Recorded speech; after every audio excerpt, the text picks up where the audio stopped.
দেশজুড়ে আবারও শুরু হয়েছে উদ্বেগ। চলতি মে মাসের শেষের দিকে বঙ্গোপসাগরে সৃষ্ট নতুন ঘূর্ণিঝড় শক্তি আঘাত হানতে পারে। এই ঘূর্ণিঝড়ের সম্ভাবনার কথা উঠে এসেছে একাধিক আবহাওয়াবিদের পর্যবেক্ষণে। সাধারণ মানুষের মাঝে শুরু হয়েছে আতঙ্ক ও প্রস্তুতির পালা। ঘূর্ণিঝড় শক্তি শব্দটি এসেছে শ্রীলঙ্কার প্রস্তাবনায়।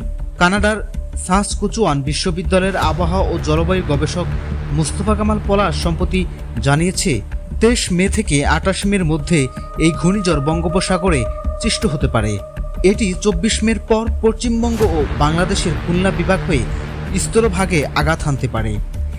এ বিষয়ে বাংলাদেশ ওয়েদার অবজারভেশন টিম জানিয়েছে, 16 থেকে 28 মের মধ্যে বঙ্গোপসাগরে একটি নিম্নচাপ তৈরি হতে পারে, যা পরবর্তীতে ঘূর্ণিঝড়ে রূপ নিতে পারে।